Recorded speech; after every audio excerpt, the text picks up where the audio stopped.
नमस्कार. आता वाजलेत पहाटेचे 5:30 आणि आता आम्ही आलोय श्रीमंत रायगडावर. तर जय शिवराय मित्रांनो आणि मैत्रिणींनो, स्वागत आहे तुमचं सर्वांचं आपल्या मराठी ब्लॉग मध्ये. चला तर मग बघूया हा स्वर्गीय सुंदर रायगडचे रूप आणि छत्रपती शिवाजी महाराजांचा इतिहास. खूप दिवस वाट बघत होती की कधी आपल्या छत्रपती शिवाजी महाराजांचा रायगड बघायला भेटणार. तर तो क्षण आज आलाय आणि आज मी खूप खुश आहे. तर चला मग बघूया हा सुंदर रायगड.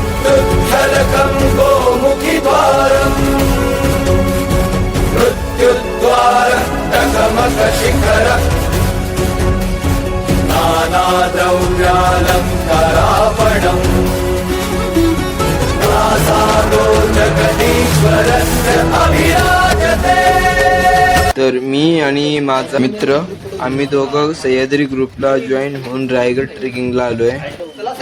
तर एक हिरकणी नावाची स्त्री रोज गडावर राहत असणाऱ्या लोकांना व मावळ्यांना दूध विकण्यासाठी गडावर राहायच्या. पण एके दिवशी असेच दूध विकत परत माघारी जायला उशीर झाला. हिरकणीचं चिमुकलं बाळ एकटं घरी होतं आणि भुकेलं होतं. पण गडाच्या नियमानुसार संध्याकाळी गडाचे सर्व दरवाजे बंद केले. त्यामुळे हिरकणीने मोठं धाडस करून तो बुरुज उतरला आणि तो बुरुज म्हणजे हिरकणी बुरुज. चला तर मग हिरकणी बुरुज बघूया.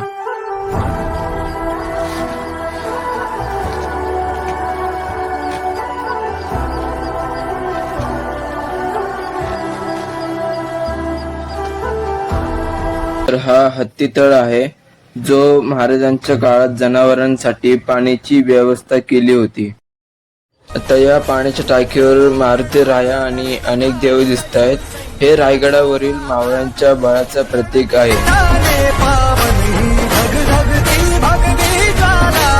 आता हे जे समोरचं मंदिर आहे ते शिरकाई देवीचं मंदिर आहे. या देवीला रायगडची ग्रामदेवता मानली जातात. तर आता पुढे आपल्याला जे सप्तनगरी दिसत आहेत ते छत्रपती शिवाजी महाराजांच्या काळात 7 मजल्यांचे असायचे, पण आता आपल्याला ते 1-2 मजल्यांचे दिसत आहेत.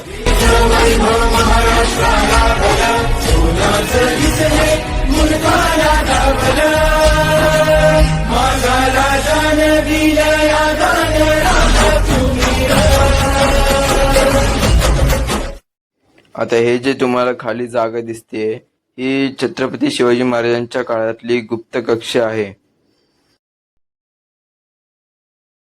हे आहे छत्रपती शिवाजी महाराजांचा सिंहासन.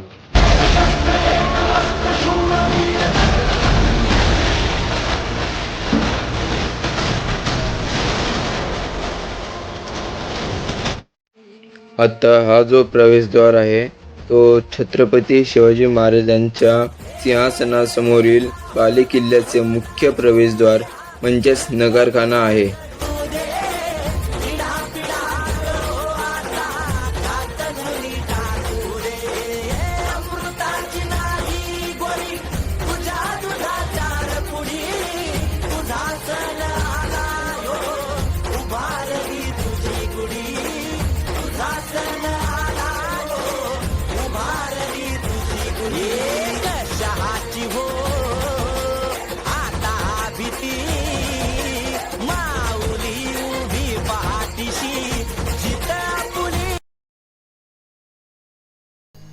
तर ही जी जागा आहे ते छत्रपती शिवाजी महाराजांनी त्या ठिकाणी अखेरचा श्वास घेतला होता आणि बरोबर त्याच्याच उजव्या बाजूला शंभूराजांची खोली होती.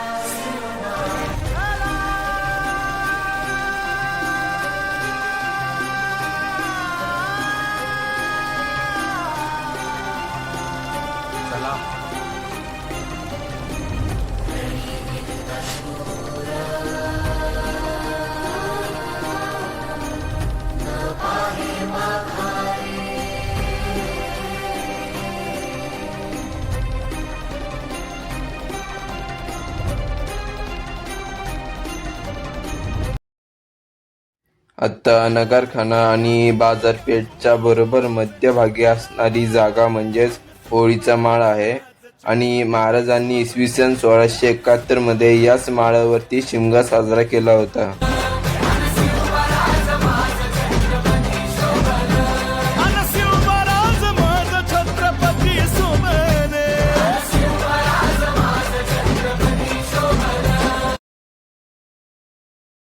आता हे जे समोर दिसते ते बाजारपेठ आहे आणि बाजाराचे प्रमुख नागाप्पा शेट्टी होते, जे कर्नाटकी होते आणि ते पूर्ण मार्केटला माल पोचवायचे.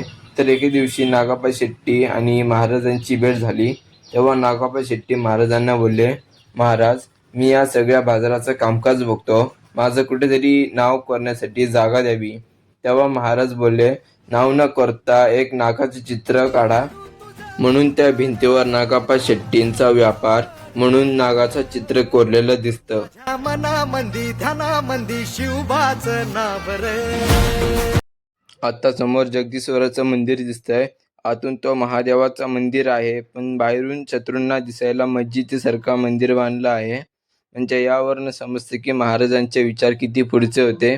चला तर मग बघूया आतून आपल्या जगदीश्वराचं मंदिर.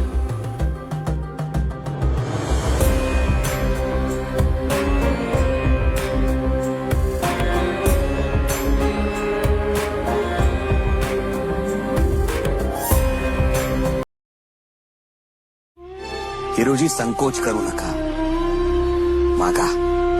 महाराज, पायरीवर एक दगड लावायचाय आणि त्यावर मजकूर लिहायचाय, सेवेचे थाई तत्पर हिरोजी इंदुरकर. आता आपण आलोय रायगडावरील टकमक टोकावर. या टकमक टोकाची 1200 फूट खोल दरी आहे आणि स्वराज्याच्या इतिहासाचा साक्षीदार आहे.